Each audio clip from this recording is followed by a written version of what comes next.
عاقبة للمتقين والصلاة والسلام على سيد الأنبياء والمرسلين سيدنا محمد وعلى آله وأصحابه أجمعين أما بعد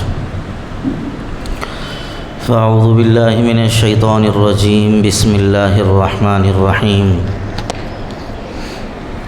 فإذا قضيت الصلاة فانتشروا في الأرض وابتغوا من فضل الله واذكروا الله كثيرا لعلكم تفلحون صدق الله العظيم وقال رسول الله صلى الله عليه وسلم طلب كسب الحلال فريضة بعد الفريضة أو كما قال رسول الله صلى الله عليه وسلم اللهم صل وسلم وبارك على سيدنا محمد وعلى آلہ واصحابہ اجمعین۔ قابل قدر معزز بھائیوں بزرگوں،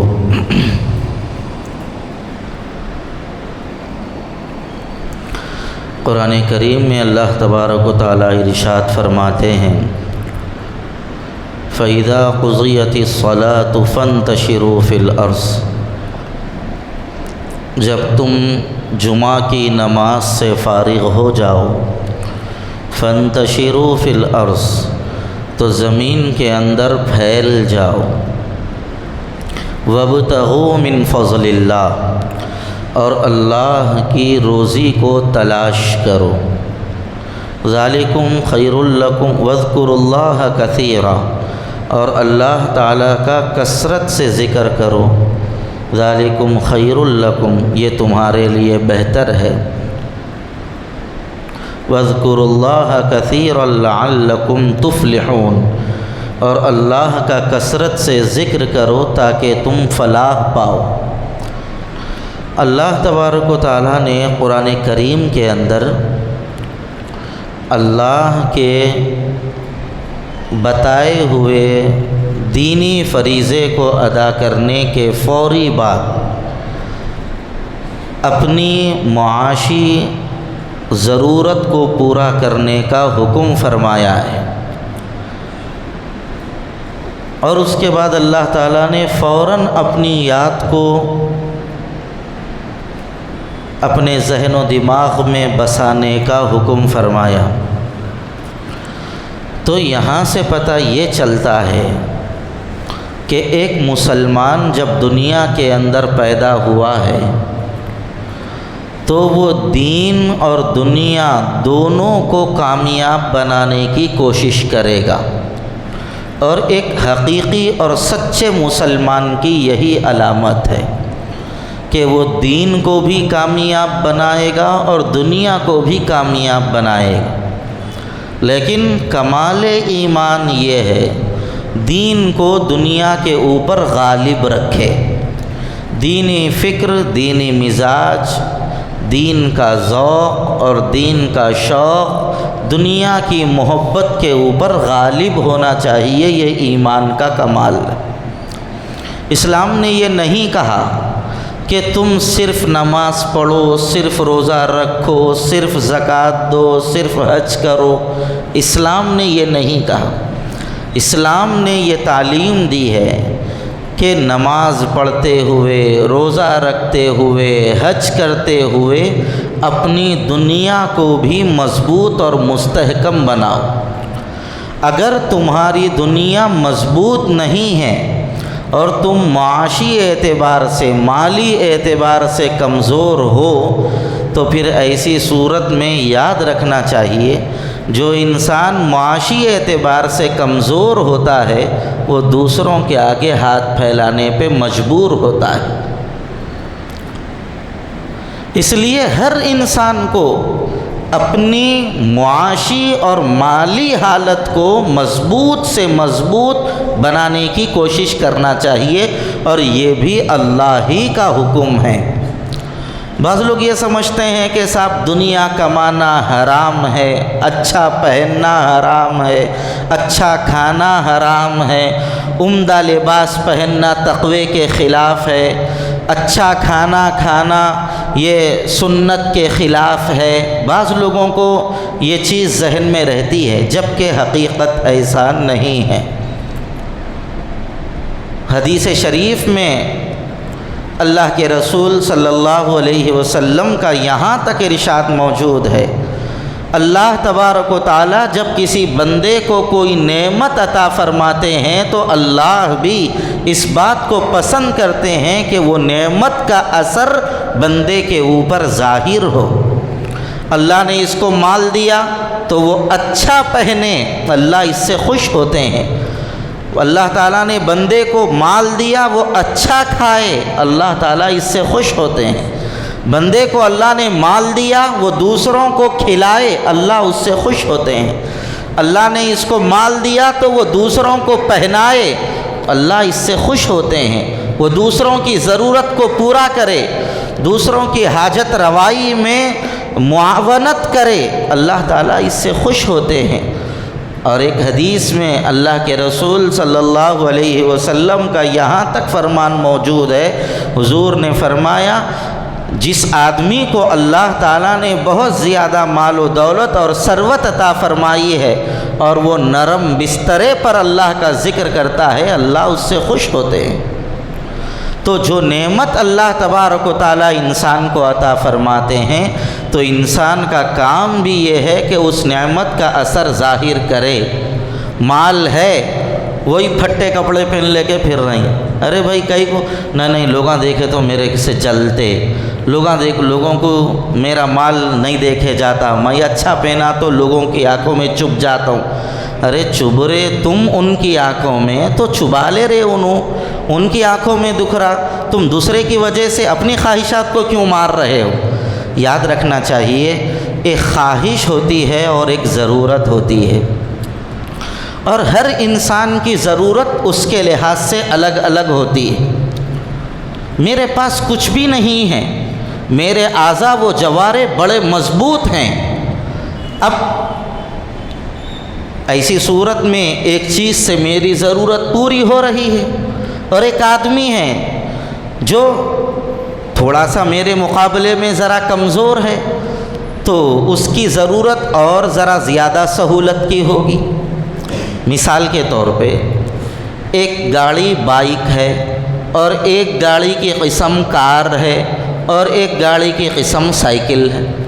اب ایک چھوٹا بچہ ہے، سائیکل سے بھی اس کی ضرورت پوری ہو رہی ہے تو اب اس کے لیے سائیکل کافی ہے، اور ایک نوجوان بچہ ہے جس کو کام کاج کے لیے محنت اور مزدوری کے لیے ذرا دور جانا پڑتا ہے، آفس کو جانے کے لیے ایک لمبا فاصلہ ہے، تو ایسی صورت میں اس کے لیے ضرورت اس کی بائک ہے۔